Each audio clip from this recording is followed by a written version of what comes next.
መንግስት ከ380 ሺህ በላይ ቤቶችን ለህብረተሰቡ ማስተላለፉን ይፋ አደረገ። በዛሬው ዕለትም በርካታ አዳዲስ ቤቶች ተገንብተው መተላለፋቸው ታውቋል። በሌላ በኩል ደግሞ መንግስት በተለያየ መንገድ የሚያደርገውን ቁጥጥር ማጠናከሩን ሰምተናል። በዚህም መሰረት በ40 ከተማዎች የስለላ ካሜራዎች መገጠማቸውን ለማወቅ ችለናል።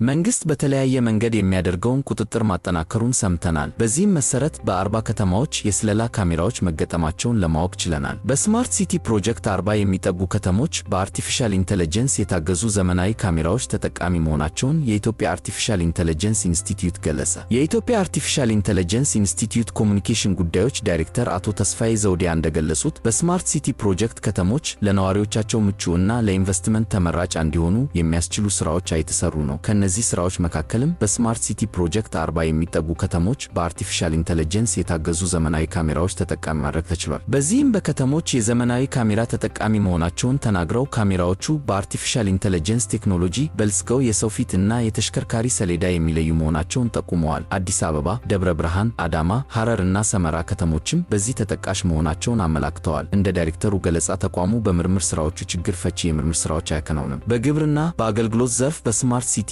ሮቦቲክስ እንዲሁም በአቅም ግንባታ ስራዎች ላይ በትኩረት እየሰራ ነው። የመንግስት አገልግሎት ሰጪ ተቋማትን በማዘመን በኩልም ተቋሙ ተጠቃሽ ስራዎችን እያከናወነ እንደሚገኝ ገልጸው ተቋማትን ዲጂታላይዝ በማድረግ ረገድ በመሶብ የአንድ ማዕከል አገልግሎት 24 የሚደርሱ ተቋማት 180 አገልግሎቶችን በዲጂታል በአንድ ማዕከል መስጠት የሚያስችለውን ሶፍትዌር ሙሉ በሙሉ በኢትዮጵያ አርቲፊሻል ኢንተለጀንስ መሆኑን ተናግሯል። የተፈጥሮ ቋንቋ ቅንብር ላይ ተቋሙ 5 የሀገር ውስጥ ቋንቋዎችን የማሽን ቋንቋ እንዲሆኑ ማድረጉን የሚገልጹት አቶ ተስፋዬ የድምጽ ቅጂን ወደ ጽሑፍ መቀየር መቻሉን፣ ቋንቋዎች ላይም ከአንዱ ቋንቋ ወደ ሌላኛው የትርጉም ስራዎችን በቴክኖሎጂ ማከናወን መቻሉን ገልጸዋል። የቀደሙ መዛግብትን ወደ ዲጂታላይዝ መቀየር የሚችል አፕሊኬሽን መጠናቀቁን አመልክተዋል። እንደ አቶ ተስፋዬ ገለጻ ታዳጊዎች የሰመር ካምፕ ካሪኩለም ተቀርጾ እየተተገበረ ነው። ባለፉት 4 የክረምት ወቅቶች 600 የሚጠጉ ተማሪዎችን በማስተማር ማስመረቅ ተችሏል። ለጀማሪዎች በተሰጠው ልዩ ትኩረት በ200 የአርቲፊሻል ኢንተለጀንስ ስታርት አፖች የመስሪያ ቦታ፣ የዳታ ማዕከል፣ የክላውድ ሰርቪስ አቅርቦቶች እና የኢንተርኔትና የአቅም ግንባታ አገልግሎቶች እየተሰጡ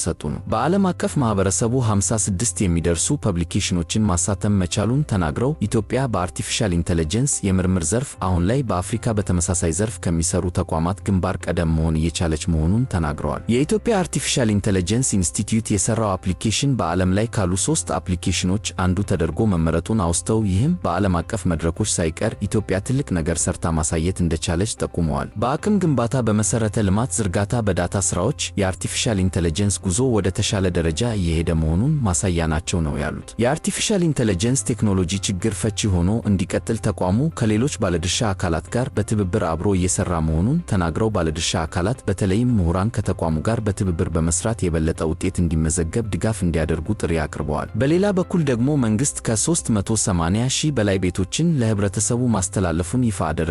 በዛሬው ዕለትም በርካታ አዳዲስ ቤቶች ተገንብተው መተላለፋቸው ታውቋል። የአዲስ አበባ ከተማ አስተዳደር ከንቲባ አዳነች አቤቤ የህዝባችንን የመኖሪያ ቤት ችግር ለመቅረፍ በርካታ ውጤታማ ስራዎች እየተከናወኑ ነው ብለዋል። በዛሬው ዕለት በ9 ወራት ውስጥ በፍጥነትና በጥራት በ24 ህንፃዎች የተገነቡ 1287 ዘመናዊ የመኖሪያ ቤቶች ተመርቀዋል። ከንቲባ አዳነች አቤቤ በዚህ ወቅት የማህበረሰባችንን ማህበራዊና ኢኮኖሚያዊ ጥያቄዎች ለመመለስ የሚያስችሉ በርካታ ውጤታማ ስራዎችን እያከናወንን ነው ብለዋል። የህዝባችንን የመኖሪያ ቤት ችግር ለመቅረፍ ባለፉት ዓመታት ከ380 ሺህ በላይ ቤቶችን በመገንባት ለተጠቃሚዎች አስተላልፈናል ያሉት ከንቲባዋ ይህም ከለውጡ በፊት ባሉት 17 ዓመታት ከተገነቡት 179 ሺህ ቤቶች የላቀ መሆኑን ገልጸዋል። የመፍጠርና የመፍጠን መርህን በተጨባጭ ካረጋገጥንባቸው ፕሮጀክቶች ይህ ትልቅ ስኬት 24 ሰዓት የመስራት የሥራ ባህልን በተግባር ላይ በመዋል የተገኘ ውጤት ነውም ብለዋል። የጋራ መኖሪያ ቤቶቹ በጀርመን አደባባይ፣ በአየር ጤና እና በግራር አካባቢ የሚገኙ መሆናቸውን አመላክተዋል። ዛሬ የተመረቁ ከ11 እስከ 18 ወለል ያላቸው 24 ህንፃዎች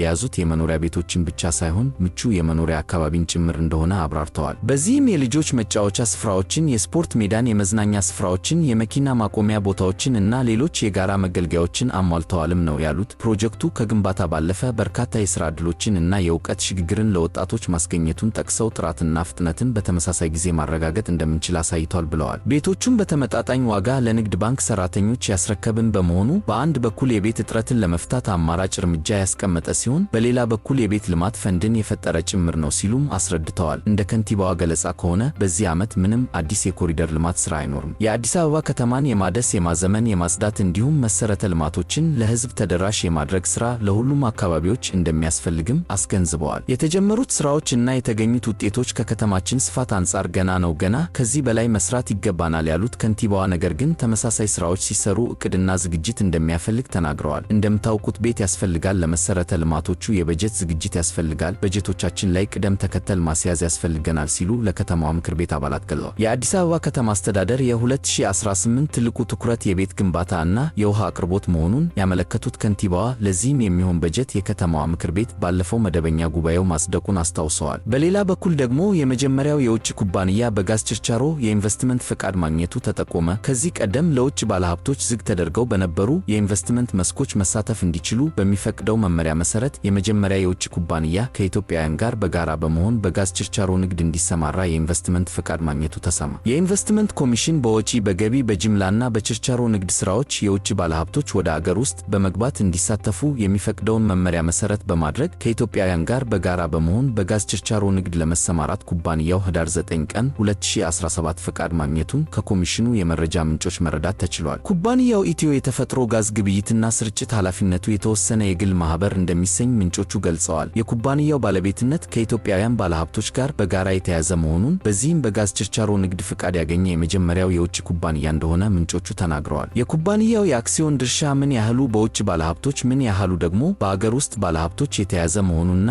የባለቤቶቹ ማንነትና ሌሎች ዝርዝር መረጃዎችን ከኮሚሽኑ ለማግኘት የተደረገው ጥረት ባይሳካም ኩባንያው ፈቃድ ማግኘቱን ከምንጮቹ ማረጋገጥ ተችሏል። ጠቅላይ ሚኒስትር አብይ አህመድ በሶማሌ ክልል ካሉብ በዓመት 111 ሚሊዮን ሊትር ማምረት የሚችል የኦጋዴን ፈሳሽ የተፈጥሮ ጋዝ ፕሮጀክት የመጀመሪያ ዙር መመረቃቸውንና ሁለተኛ ዙር ፕሮጀክት መስከረም 22 ቀን 2018 ማስጀመራቸው ይታወሳል። በጋዝ ችርቻሮ ንግድ ፈቃድ ያገኘው ኢትዮ የተፈጥሮ ጋዝ ግብይትና ስርጭት ኃላፊነቱ የተወሰነ የግል ማህበር ፈቃዱን ያገኘው ይህን የተፈጥሮ ጋዝ ለመሸጥ እንደሚሆን ምንጮቹ ግምታቸውን ተናግረዋል። የኢንቨስትመንት ቦርድ በተከለሉ የወጪ ገቢ ጅምላና ችርቻሮ ንግድ ስራዎች የውጭ ባለሀብቶች ኢንቨስትመንት ተሳትፎ አፈጻጸም መመሪያ መሰረት በችርቻሮ ንግድ ለመሳተፍ ማመልከቻ የሚያቀርብ ባለሀብት የኢንቨስትመንት ፈቃድ የሚያገኘው ኢንቨስትመንቱ በአይነትና በጥሬ ገንዘብ የተከፈለ ቢያንስ $2.5 ሚሊዮን ካፒታል ያለው ከሆነ ይገልጻል። በተጨማሪም በኮሚሽኑ በሚለይ የታወቀ አገራዊ ወይም ዓለም አቀፍ አረጋጋጭ ተቋም የተዘጋጀ ዝርዝር የስብዕናና የአቅም መግለጫ ሪፖርት ሲያቀርብ መሆኑ በመመሪያው ተመላክቷል። የንግድና ቀጣናዊ ትስስር ሚኒስቴር በመመሪያው መሰረት የሚከናወን የጅምላና የችርቻሮ ንግድን በተመለከተ